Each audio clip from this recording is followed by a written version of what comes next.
Lucas, capítulo 22, versículos 7 e 8, a palavra do Senhor nos diz: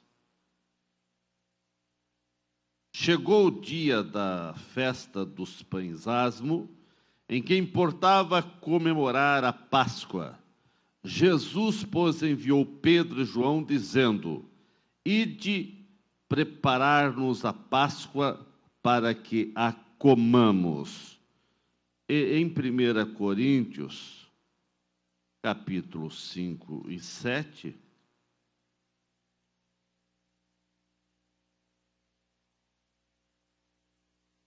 a palavra do Senhor diz no versículo 7 do capítulo 5: Lançai fora o velho fermento, para que sejais nova massa, como sois de fato sem fermento.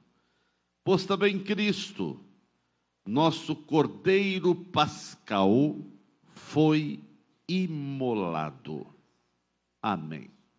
Pai querido, nós te louvamos, nós te agradecemos, nossa alma te bendiz por estarmos na tua casa, e nós estamos aqui, Senhor, para participarmos da Santa Ceia, e também recordando de tudo aquilo que aconteceu nesta semana da Páscoa. Te louvamos, Pai, em nome de Jesus. Amém. Quero estar sentado, irmãos.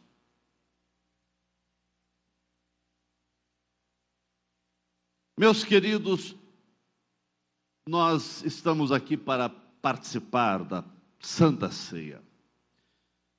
E aproveitando esta semana, que se fala na semana da Páscoa, eu quero discorrer ou falar um pouco nesta noite sobre atitudes que algumas pessoas tomaram na semana da Páscoa. Atitudes que foram fundamentais na vida dessas pessoas, para o bem ou para o mal. Atitudes que pessoas tomaram naquela semana da Páscoa. E nessa semana da Páscoa, qual está sendo as nossas atitudes? A Bíblia Sagrada afirma, irmãos, que Jesus é a nossa Páscoa, pois sabemos que o relato da Páscoa deve ser um dos pontos centrais da fé cristã. Para os judeus, a Páscoa recorda a saída de Israel da escravidão do Egito, e exatamente quando eles estavam a comemorar esse evento, essa data da libertação do Egito, exatamente quando eles estavam a comemorar, aconteceu a prisão, aconteceu o julgamento, aconteceu a morte e a ressurreição de Jesus Cristo.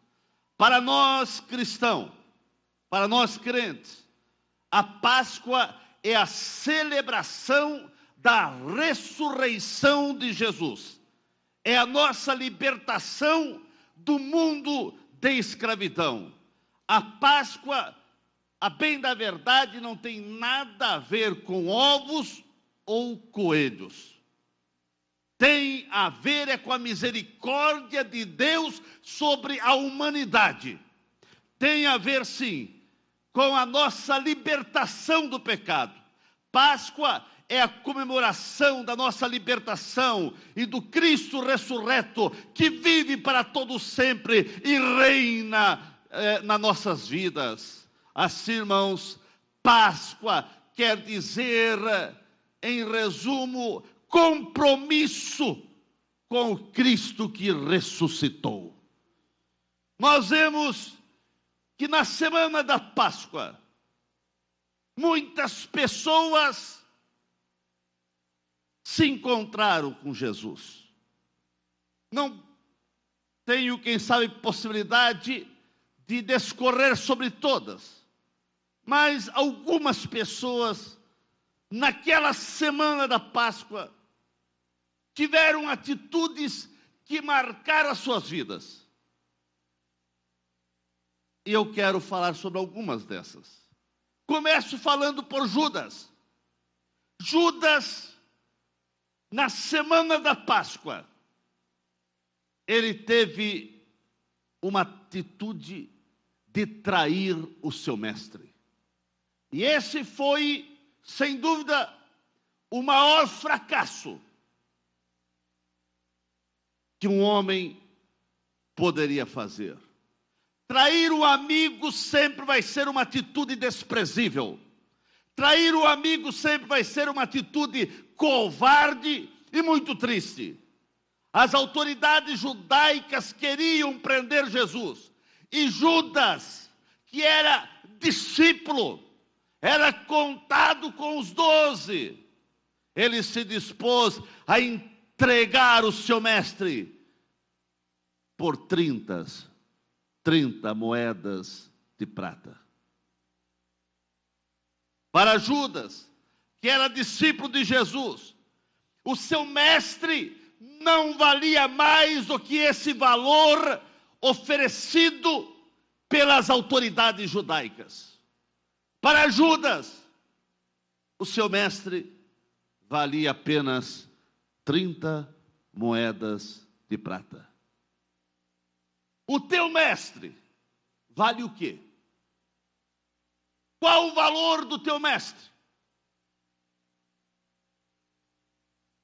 Para Judas foi apenas 30 moedas de prata. Mas eu quero crer que para nós não tem preço. É incalculável. Não se pode calcular. Porque o preço que Jesus doou-se na cruz do Calvário para nos salvar, não tem preço, não podemos colocar preço. Infelizmente, irmãos, Judas continua a fazer discípulos em pleno século 21, pois muitos estão desvalorizando as coisas sagradas, as coisas espirituais, e assim estão trocando as bênçãos de Deus por coisas banais dessa vida. Quantas pessoas que ao virar as costas para o mestre, estão trocando Jesus por aquilo que eles estão procurando a seguir.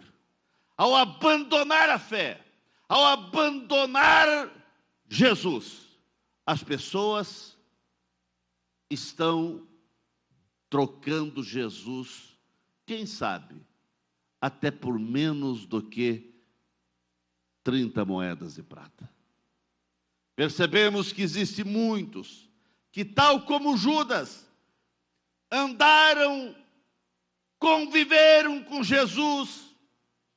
Quantos que estavam conosco, participaram de muitos momentos salutares, aqui na casa do Senhor, participaram da Santa Ceia, receberam bênçãos e até batido com o Espírito Santo, curas e maravilhas, mas no andar da jornada, muitos trocaram a verdade do Evangelho por algo que julgaram ser mais vantajoso.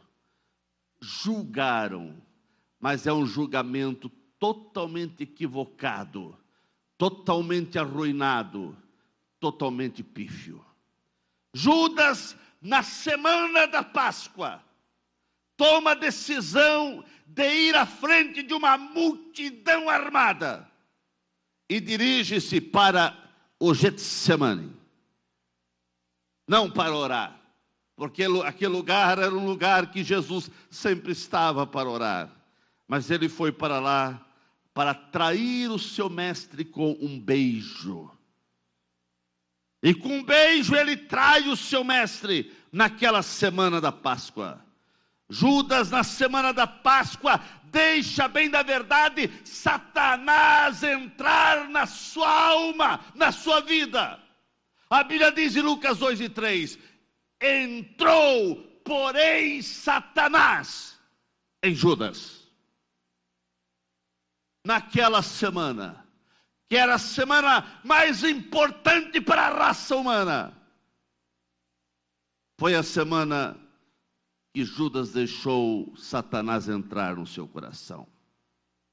Irmãos, Judas teve a oportunidade de se arrepender. Depois de tudo isso, depois dele trair o seu mestre com um beijo, mas Jesus ainda dá uma oportunidade. Jesus ainda o chama de amigo, dizendo: amigo, a que vieste? A que vieste? Jesus olha para você nessa noite e ele diz: amigo, a que vieste? O que você veio fazer nesta noite na casa do Senhor? Oh, irmãos, eu quero crer que ninguém está aqui para trair o seu mestre, mas estamos aqui reconhecendo que somos pecadores e que precisamos de Jesus.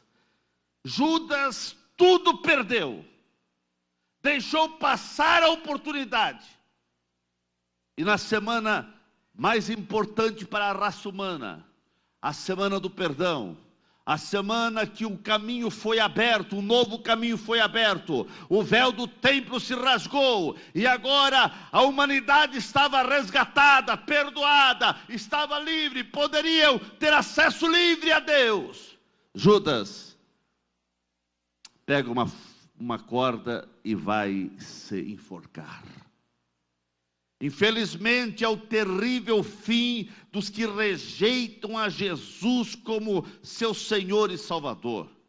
Infelizmente é o terrível fim daqueles que brincam com as coisas sagradas. Infelizmente é o fim daqueles que não valorizam o sacrifício de Jesus. Infelizmente é o fim daqueles que deixam passar as oportunidades, jogam fora. E lá no final, não existe, quem sabe, uma outra alternativa, a não ser o inferno. Que pena. Mas na semana da Páscoa, a Bíblia fala também de um outro discípulo, chamado Pedro. Na semana da Páscoa, Pedro também falhou. Na semana da Páscoa, Pedro nega o seu Senhor.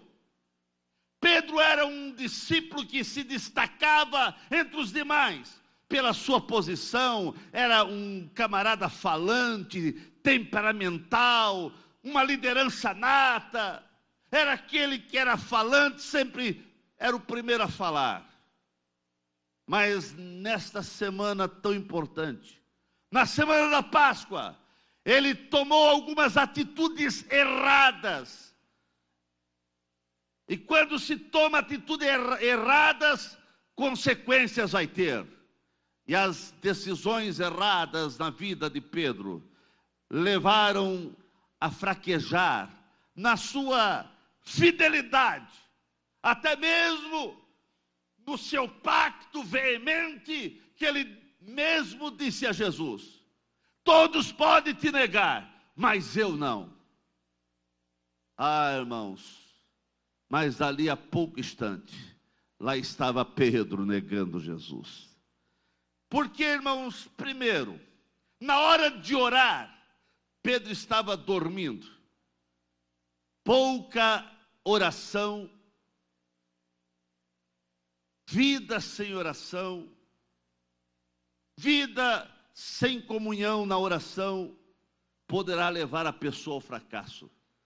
O próprio Jesus, com o coração aflito e angustiado, ele disse: a minha alma está em angústia. E eu suplico para vocês, ore comigo, pelo menos uma hora. Ore comigo. E Jesus chega, e eles estavam dormindo. E Jesus disse: vocês não podem orar nem uma hora. Jesus sai e volta, eles voltaram a dormir. Naquela semana, naquele dia, que era tão importante eles orarem e ajudar o mestre em oração, eles estavam dormindo. Pedro fracassou, irmãos, porque ele tentou lutar contra as trevas com armas carnais. Eu não sei como, irmãos, e Pedro apareceu com uma espada ali. Vocês já colocaram a pensar sobre isso? Pedro parece com uma espada. Discípulo de Jesus.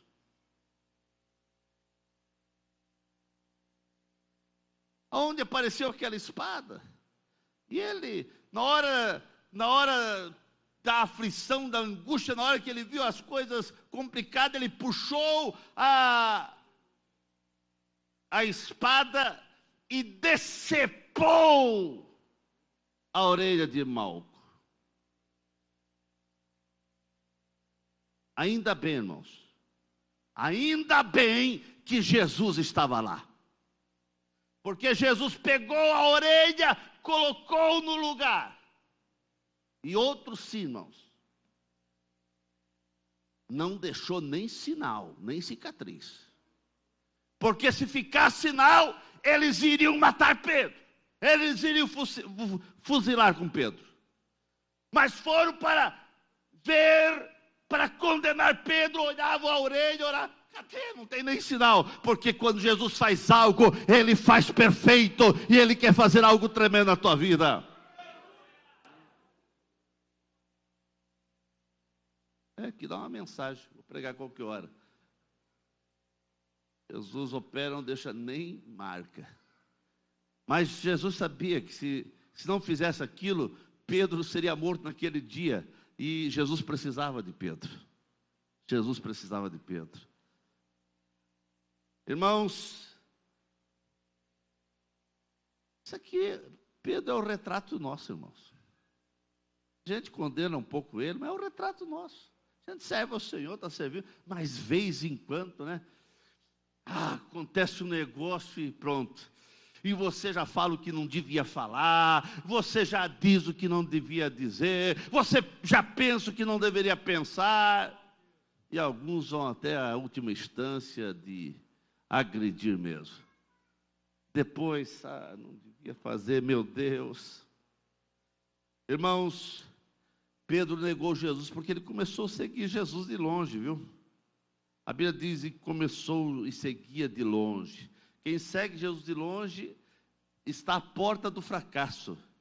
E não só isso, quem segue Jesus de longe está mais fácil para sentar na roda dos escarnecedores. E ele estava lá, daqui a pouco lá estava Pedro sentado numa roda lá de escarnecedores, né?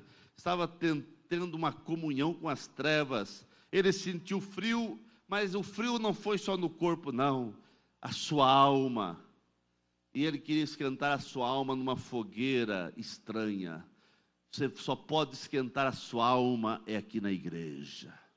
É na comunhão com Deus, irmãos. Você não vai esquentar a sua alma lá fora. Lá fora a sua alma vai ficar gelada. Lá fora a sua alma vai continuar realmente fria. Mas aqui na casa do Senhor é o lugar de você esquentar a sua alma. Não sente na roda dos escarnecedores, não. Senta na roda dos que glorificam e magnificam ao Senhor.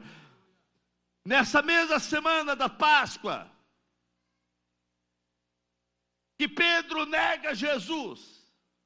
Mas, irmãos, como Jesus é tremendo. Pedro nega Jesus e Jesus dá uma olhada para Pedro. Os olhares se encontram. Lá onde Jesus estava, dentro de um salão sendo julgado, e a porta estava de frente onde Pedro estava, e Jesus olha para Pedro. Já preguei aqui sobre o olhar de Jesus. O olhar de Jesus, irmão, não foi o olhar de condenação, não. Não foi o olhar de condenação. Porque se Jesus olhasse para Pedro, dizendo: Pedro, eu não te avisei, Pedro. Pedro, por que você pisou na bola? Eu te avisei. Não foi com esse olhar, não. Jesus olhou com aquele olhar de misericórdia e disse: Pedro, você já está perdoado. E quando aquele olhar de perdão se encontra com o olhar de Pedro, ele cai na real, e a Bíblia diz que ele sai dali e vai chorar amargamente, porque ele percebeu que Jesus havia o perdoado, e que também Jesus havia o alertado para que ele não viesse fazer isso. Mas o olhar de Jesus foi um olhar de misericórdia, foi um olhar de perdão, foi um olhar que alcançou o coração atribulado de Pedro. Eu quero dizer aqui nessa noite, nessa semana da Páscoa que estamos a viver, Jesus também está olhando para você. Olhando para você. Não com olhar de condenação, não, mas Ele está aqui com olhar de misericórdia. O olhar de Jesus te alcança em todos os momentos da tua vida, para que você possa realmente correr para os braços de Jesus. Se Jesus tivesse com um olhar de condenação para Pedro, Pedro iria também fazer o que Judas fez, pegar uma corda e se enforcar. Mas Jesus olhou com um olhar de misericórdia. Irmãos, mas teve outras pessoas que se encontraram com Jesus na semana da Páscoa. Herodes. O rei Herodes. Ele, na semana da Páscoa, ele teve um encontro com Jesus, mas ele desprezou Jesus.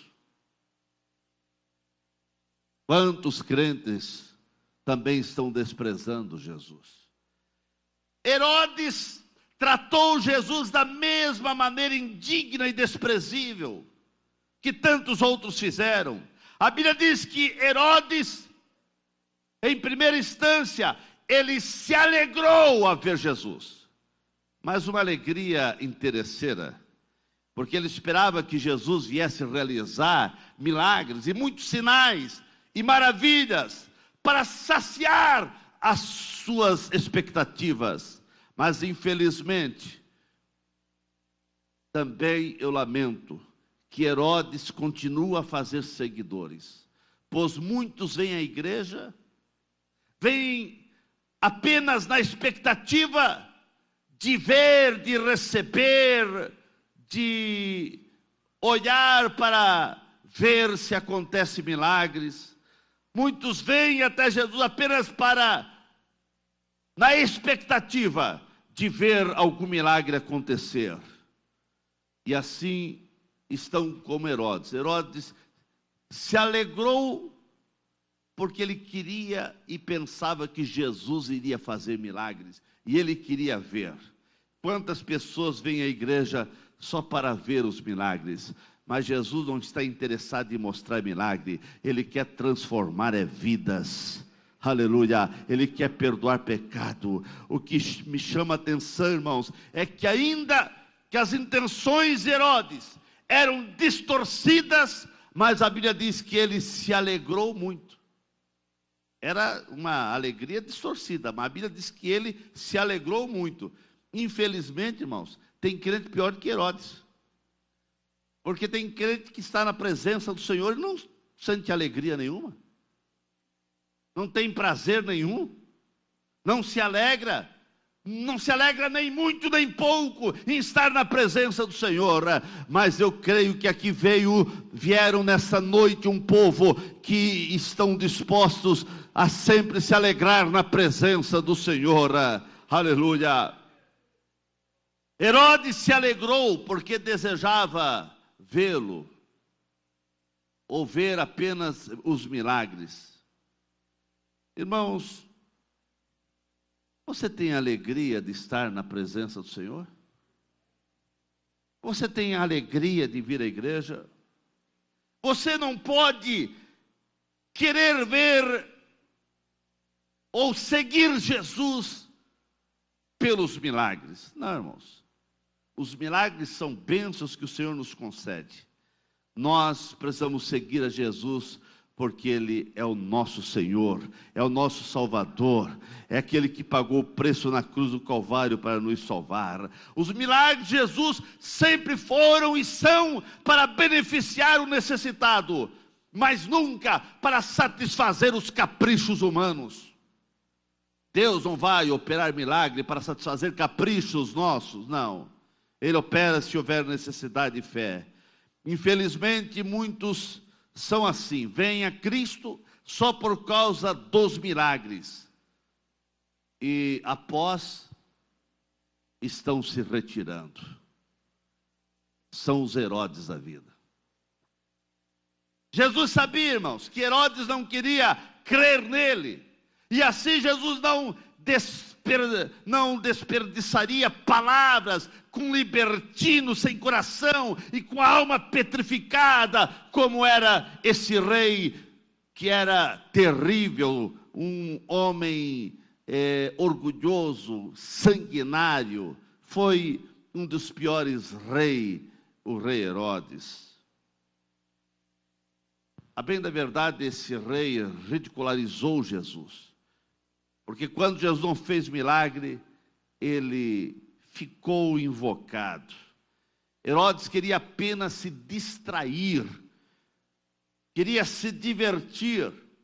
Ele confundiu a presença de Jesus com um simples entretenimento.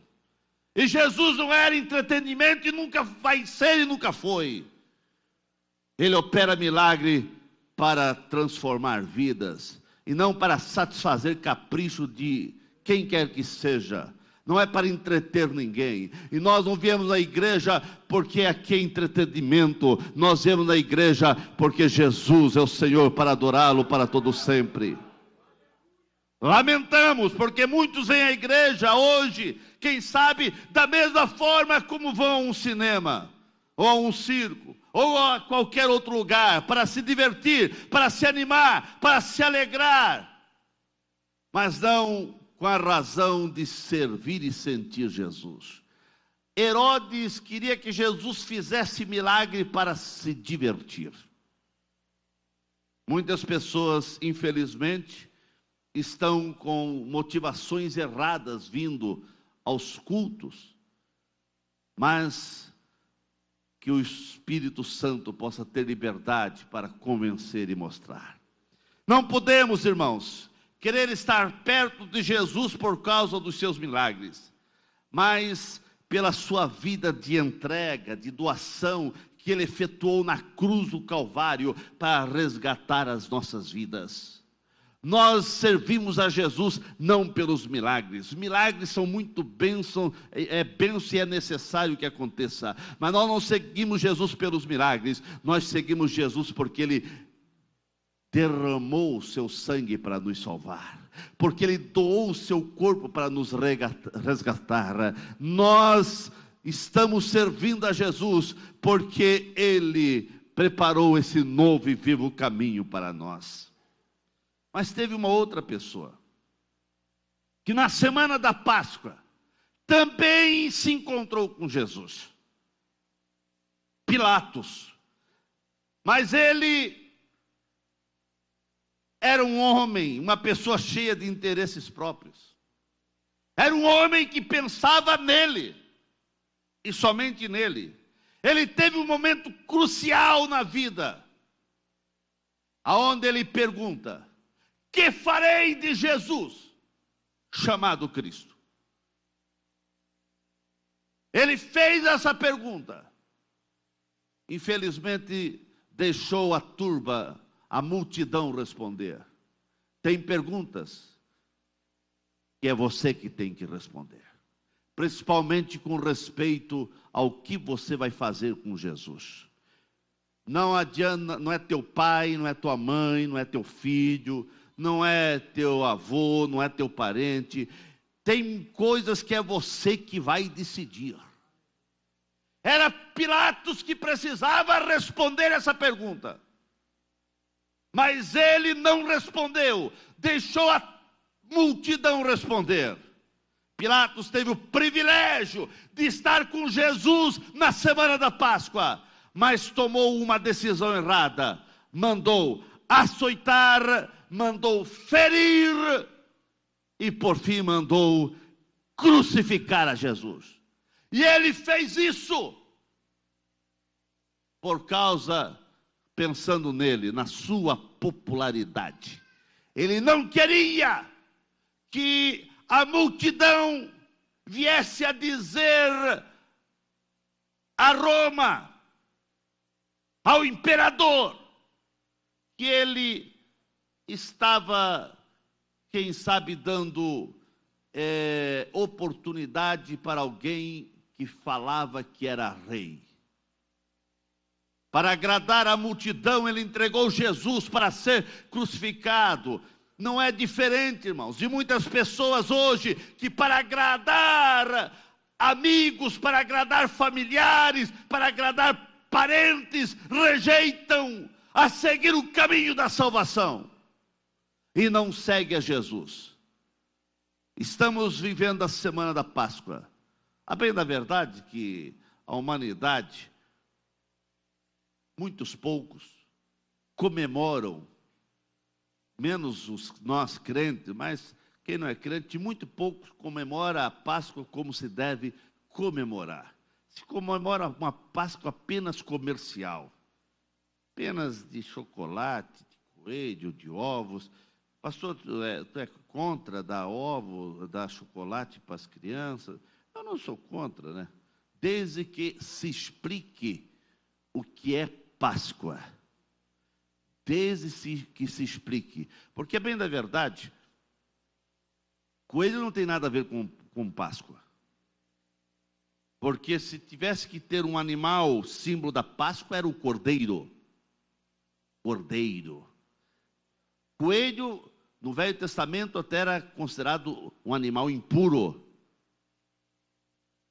O pessoal diz, não, mas porque o coelho fala da fertilidade, ovos de vida, e assim eles fazem uma miscelânea para, a bem da verdade, é querendo tirar o foco de Cristo. Mas Cristo é nossa Páscoa, mas Cristo é nossa Páscoa, mas Cristo é nossa Páscoa. Cristo é a nossa Páscoa. A verdadeira Páscoa fala da nossa libertação e fala da ressurreição de Jesus. E é por isso que nós estamos aqui, porque Ele vive e reina para todo sempre. E Ele está aqui e você pode sentir a sua presença. Mas Pilatos, querendo ficar isento de culpa, daí pede uma bacia de água naquela semana da Páscoa. Irmãos, Pilatos pensa que uma bacia de água era suficiente para inocentá-lo da crucificação, da culpa da crucificação do Filho de Deus. Nessa semana da Páscoa, a bem da verdade que algumas vozes trabalharam na vida de Pilatos. Primeiro, a voz do dever, pois Pilatos ficou convencido que Jesus era inocente, e ele tinha o dever de soltar Jesus, porque ele percebeu que Jesus era inocente, e como autoridade política, ele não podia deixar praticar injustiça, e ele tinha o dever de mandar soltar Jesus. A voz do dever falou alto na sua mente, mas ele deixou passar, calou essa voz. Uma outra voz que ele calou foi a voz do poder. Esta voz dizia: você pode, porque Pilatos tinha poder para decidir. Ele mesmo disse: não sabes que tenho poder para te soltar e para te condenar? Ele tinha poder para soltar Jesus, mas ele deixou calar essa voz e mandou condenar. Uma outra voz que falou muito alto na sua vida, a voz do interesse. Essa fez um estrago na vida de Pilatos. Pilatos não queria comprometer-se. Ele buscava seus próprios interesses. Ele queria ser amigo do povo e amigo de César. Então ele deixou que a voz do interesse próprio falasse mais alto. Eu preciso ficar bem com o imperador. O seu interesse próprio. Quantas pessoas estão negando a Jesus porque estão pensando no seu interesse próprio? Meus queridos, não deixe calar, não permite que essa voz venha ficar calada, mas não dê Você não pode permitir que a voz do interesse venha fazer estrago na tua vida. Você precisa ouvir essa voz e dizer: eu não posso buscar meus interesses próprios. Teve uma outra voz que falou muito com Pilatos, foi a voz das autoridades religiosas da época. Lá estavam as autoridades instigando o povo e amedrontando Pilatos, para que se ele soltasse Jesus, ele não era amigo de César. E ele ouviu essa voz. A voz da multidão também fez um estrago na vida de Pilatos, porque a multidão gritava: solte Barrabás! E diziam: crucifica Jesus. Irmãos, a pessoa inocente pode ser trucidada pelos gritos de uma multidão desvariada. Pessoas inocentes podem ser realmente trucidados por voz de uma multidão influenciado por pessoas erradas. E nós vemos que essa voz da multidão gritando: crucifique Jesus, amedrontou com Pilatos, e Pilatos cedeu. Mas teve uma outra voz que também atormentou a vida de Pilatos, a voz da sua esposa. Sua esposa disse: olha, não te envolvas com esse justo, pois em um sonho nessa noite eu sofri muito a seu respeito. Quando Pilatos ouviu isso, irmãos, aquilo mexeu com ele, mas ele deixou sufocar essa voz e não deu atenção para essa voz. E assim a voz do medo, esta sim levou Pilatos a praticar o ato mais ingênuo, simplório, maldoso, achando que lavando as mãos em uma bacia de água ficaria livre de qualquer culpabilidade. Oh, irmãos, a quem sabe alguém diz que lá no inferno ele tenta lavar as mãos, mas como não tem água lá, então só tenta lavar as mãos. No inferno não tem água, irmãos, porque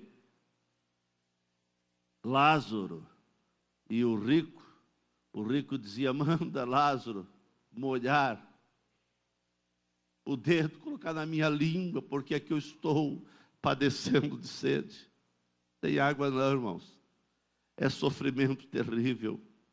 Pilatos não soube o que fazer com Jesus, irmãos.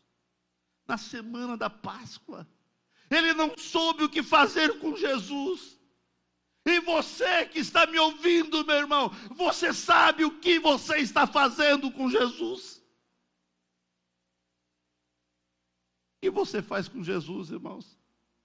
A vida é feita de decisões, e ninguém consegue ficar neutro com respeito a Jesus. Todos precisam decidir o que vão fazer com Jesus, chamado Cristo. Eu já decidi, irmãos. Eu quero crer que você já decidiu. Eu decidi servir a Ele. Irmãos, venha o que vier, aconteça o que acontecer. Você decidiu ser de Jesus. Se vir perseguição, vamos ser perseguidos. Se precisar ir para uma cadeia por causa de Jesus, vamos. Se for preciso morrer por causa de Jesus, nós vamos morrer. Mas você não pode negar a Jesus. Irmãos, nessa semana, lá no Quênia, aqueles endemoniados, radicais islâmicos, entraram numa universidade e foram só separando. Quem é muçulmano para cá? Quem é cristão para cá? E quem é cristão foram matando. Mataram mais de 140 crentes. E muitos outros feriram, e muitos outros não sabemos o que aconteceram. Por quê? Porque era um cristão. Porque era um crente. A bem da verdade, irmão, nós estamos vivendo uma época, graças a Deus, que não no Brasil, mas nós estamos vivendo em pleno século 21, uma das épocas que mais estão matando cristão, matando crente. São nossos irmãos.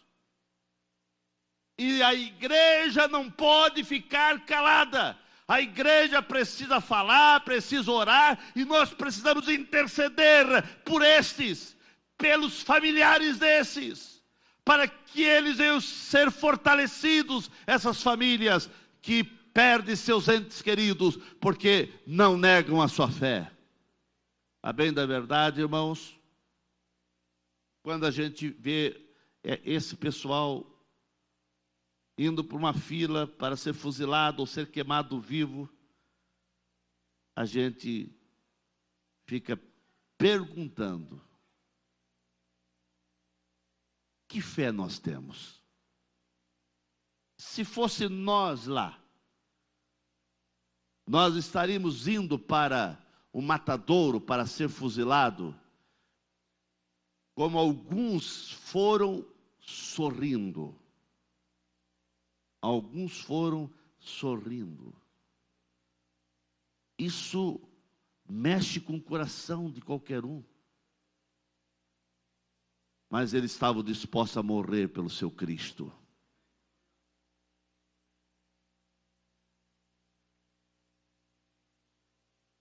Há uma estatística que, se continuar essa mortandade nos países, nesses países lá, em questão de 2 anos, não vai ter mais cristão lá. Mas eu particularmente, eu penso ao contrário. Aquele sangue derramado é como semente. É como semente. Aleluia. E eu creio que esses países muçulmanos, por mais que são fechados, estão matando os nossos irmãos. Mas através disso, muitos outros vão se colocar na fileira. Quem sabe até inimigos mortais que estavam ali matando, daqui a pouco vão ser mortos. Porque foi isso que aconteceu com Paulo. Paulo, inimigo feroz, foi isso que nós ouvimos na leitura oficial. Ele mesmo dizia que ele matou muitos crentes. Mas agora lá estava ele disposto a morrer por Cristo. Irmãos, Pilatos foi um homem feliz, porque na semana da Páscoa ele foi convencido da verdade.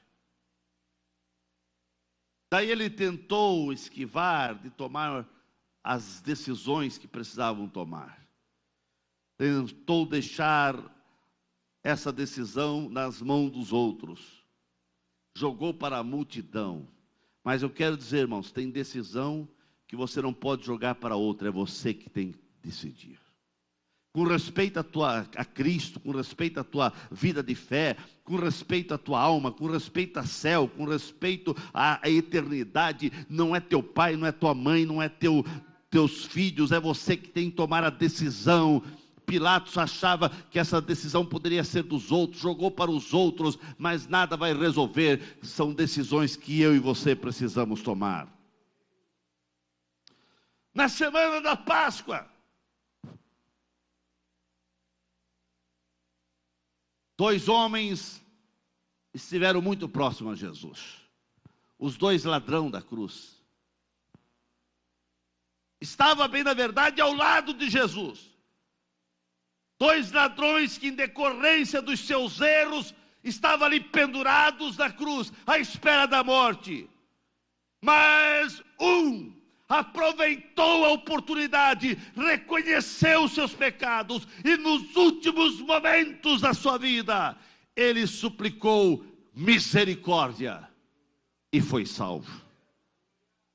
A bem da verdade que os dois estavam igualmente próximos a Jesus, mas um agarrou a oportunidade de salvação e o outro continuou a injúria, a blasfêmia, o orgulho, assim continuou no seu pecado. Quando o malfeitor arrependido, ele disse para Jesus: lembra-te de mim. O mesmo experimentou toda a graça do perdão, irmãos. O mesmo experimentou todo o perdão, e o seu arrependimento sincero e profundo abriu as portas para o paraíso divino, e ele pôde estar naquele mesmo dia no paraíso. Isso é graça. Isso é a graça, que estava ali no limiar, porque esse homem estava no limiar do inferno, ele estava à beira do inferno. Mas quando ele pede socorro, abriu a porta do paraíso. E o outro, quem sabe, estava na porta do paraíso, estava próximo do paraíso, mas continuou blasfemando e foi para o inferno.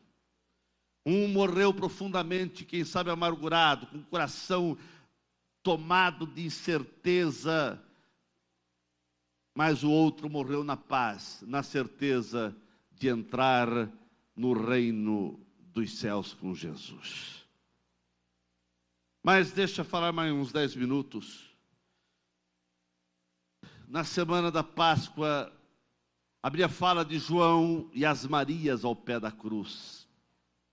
Naquela semana da Páscoa, ao pé da cruz, estava João, modelo de fidelidade, discípulo puro, sincero, com sinceridade em seu coração, mesmo percebendo que os demais companheiros haviam dispersado, e todos estavam alarmados e temerosos por suas vidas, mas João não abandonou o mestre, e lá estava ao pé da cruz. Ao pé da cruz, lá estava João. João e as Marias, fascinados pela grandeza do divino Redentor, não se apartaram daquele momento de dor, de tristeza na vida do seu mestre.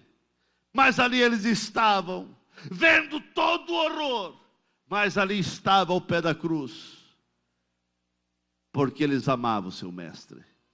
Quantos crentes que no meio de alguma turbulência, que no meio de algumas tempestades, que no meio de algumas dificuldades, no meio de alguma dor, se afastam da cruz, abandonam a fé e vão por caminhos tortuosos e equivocados.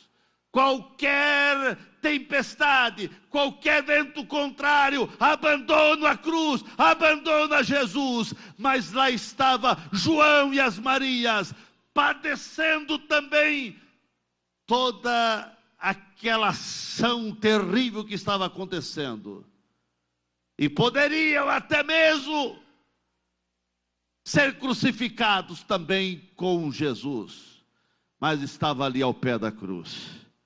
Para alguns crentes, qualquer contrariedade, irmãos, qualquer contrariedade é motivo para abandonar a igreja, para abandonar a fé. Tem crente, irmãos, que se não gostar da cara do pastor, já é motivo para abandonar a fé. Fazer o quê, né, irmão? Tem vezes que o pastor tem cara feia mesmo, né? Mas tem crente, irmãos, que qualquer contrariedade, se o irmão no lado não deu a paz direito para ele, ele já quer abandonar a fé. Mas lá estava João e as Marias, vendo todas as impropérias acontecendo, mas ali estava, irmãos, firme. Para finalizar, mais dois, que na semana, não dá para falar todos, né? Mas Caifás, irmãos, Caifás, o sumo sacerdote da religião judaica. Caifás, que exerceu a função sacerdotal por 18 anos, teve o privilégio de receber Jesus no Sinédrio. Caifás foi aquele que fez a predição de que um só homem deveria morrer pelo povo e que não viesse perecer toda a nação. Caifás, lá no Sinédrio, que parece que no primeiro piso do seu palácio, ele submeteu Jesus a um interrogatório, a fim de reunir provas contra Jesus. E a Bíblia diz, e não achavam, apesar de se apresentarem testemunhas falsas, mas não acharam, porque em Cristo não havia contradição. Deus permitiu esse desacordo para que não restasse sobre Jesus nenhuma sombra de culpa. Não era possível condenar Jesus, porque não havia provas, não havia culpabilidade, mas testemunhas falsas. Caifás, irmãos, com seu orgulho ferido, de modo irreverente, exigiu, dizendo: eu conjuro-te pelo Deus vivo, que nos diga se tu és o Cristo, o Filho de Deus. E como ele não achou nada, culpa nenhuma, quando Jesus respondeu: eu sou, o sumo sacerdote rasgou as suas vestes e disse: para que mais necessitamos de testemunhas? Pois ele está blasfemando, dizendo que ele é Deus. Caifás rasgou as suas vestes, mas não rasgou o seu coração. Ele precisava rasgar o seu coração. Tem pessoas que rasgam qualquer coisa, mas o seu coração fica petrificado, o seu coração continua endurecido, o seu coração continua longe de Deus. Ele esteve junto com Jesus, falou com Jesus, nessa Semana Santa, na semana da Páscoa, mas deixou passar a oportunidade de receber Jesus na sua vida. Caifás, nessa semana da Páscoa, entregou Jesus para Pilatos para ser julgado.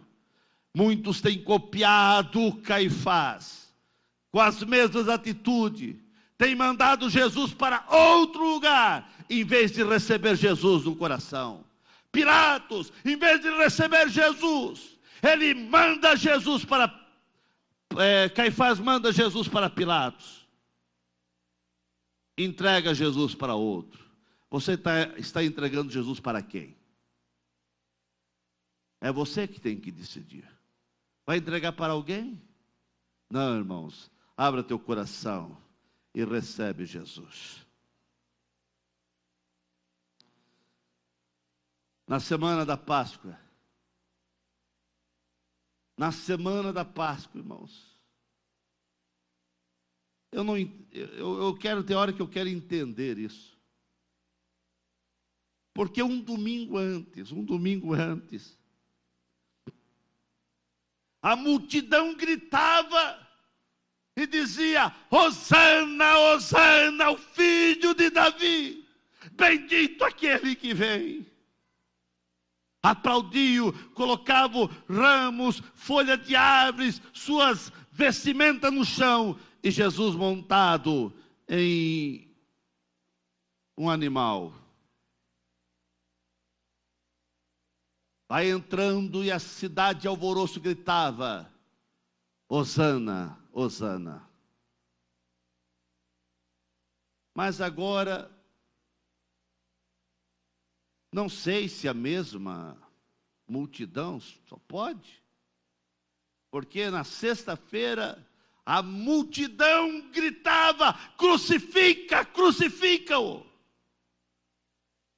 Será que não apareceu ninguém para dizer: não, mas ele me curou, eu era cego e agora estou vendo, eu era aleijado e agora estou andando? Não sabemos. Só sabemos que a multidão agora gritava: crucifica. A multidão na semana da Páscoa tiveram oportunidade de ver Jesus e aceitar Jesus, mas mandaram crucificar. E para encerrar, irmãos, na semana da Páscoa, ficamos em pé.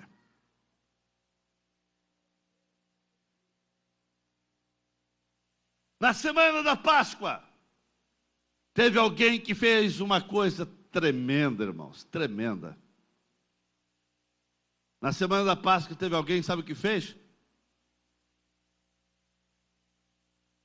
Vieram os discípulos e falaram: olha, o mestre, ele quer participar da Páscoa na tua casa. Ele disse que tem um salão imobilado, pode entrar.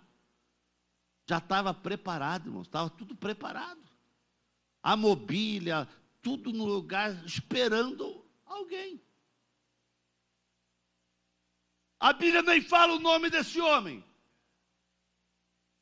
Mas Jesus disse: vocês vão encontrar alguém, entra na casa dele e diz: olha, o mestre está perguntando aonde nós vamos comer a Páscoa. E o homem abriu. Jesus disse isso para Pedro e João, para eles irem preparar a Páscoa. E esse cidadão abriu a sua casa, mostrou a sala mobilada para festejar a Páscoa. Ele disse: pode entrar, a casa está aberta para vocês. Na semana da Páscoa, teve alguém que abriu a sua casa para Jesus entrar.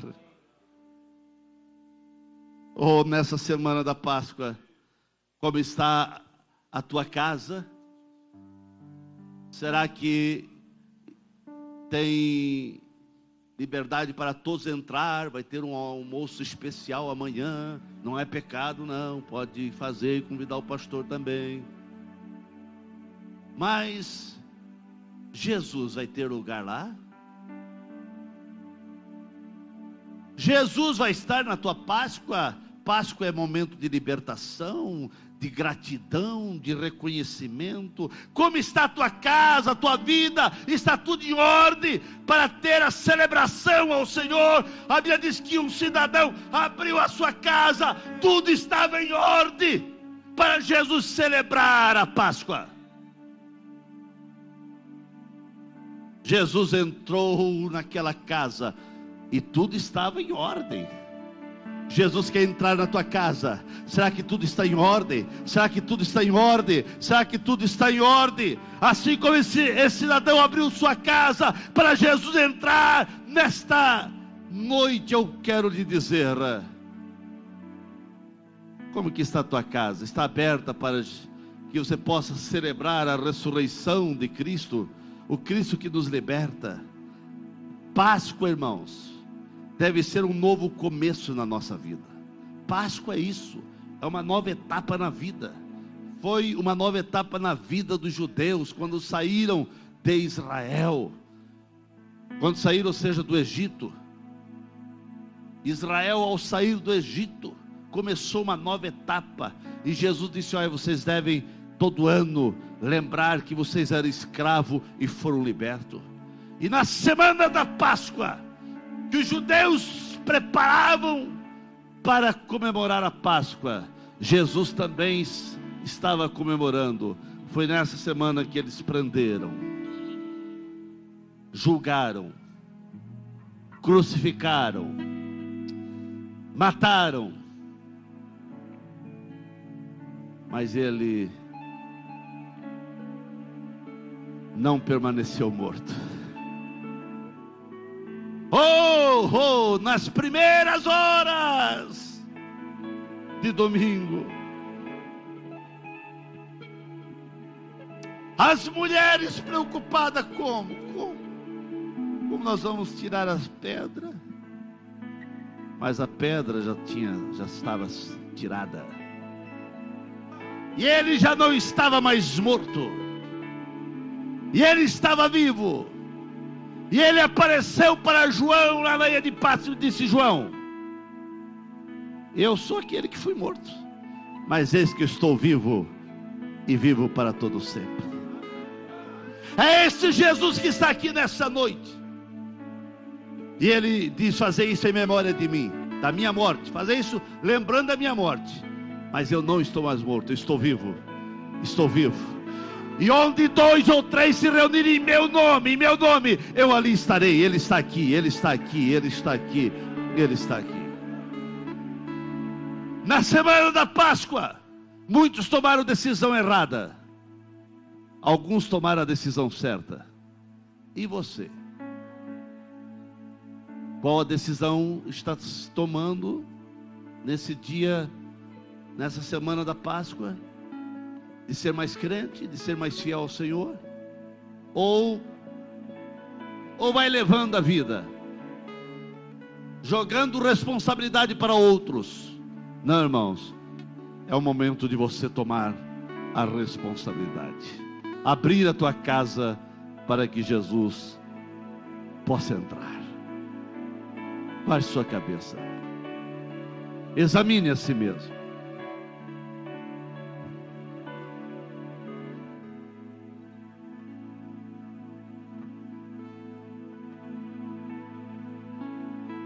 Pastor Aguiar,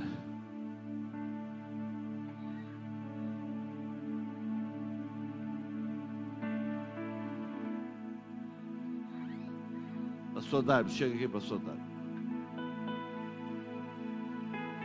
Baixe sua cabeça, vamos orar. É o momento de você refletir, é o momento de você analisar, é o momento de você ver como que está a tua vida. Oramos. Pai, em nome de Jesus, neste momento diante da mesa do Senhor, quando os teus ungidos estão preparando os elementos sagrados, nós oramos a Ti agradecidos pela palavra que o Teu Filho ministrou aos nossos corações.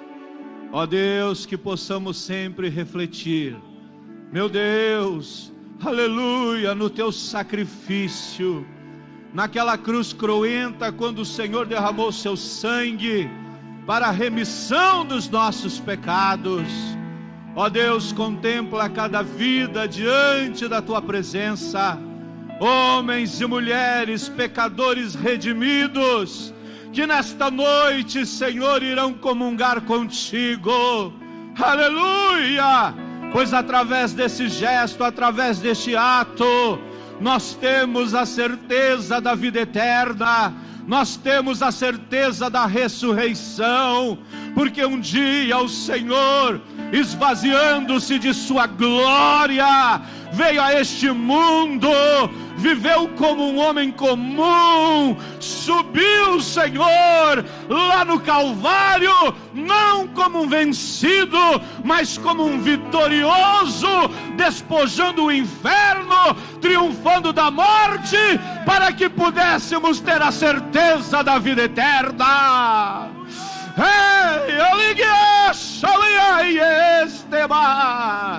É por isso que nesta noite confessamos o Teu nome, é por isso que nesta noite oferendamos a Ti o nosso louvor e a nossa adoração, porque o Teu sangue nos purifica, porque o Teu sangue nos redime, porque o Teu sangue nos santifica, e podemos comungar contigo nesta noite.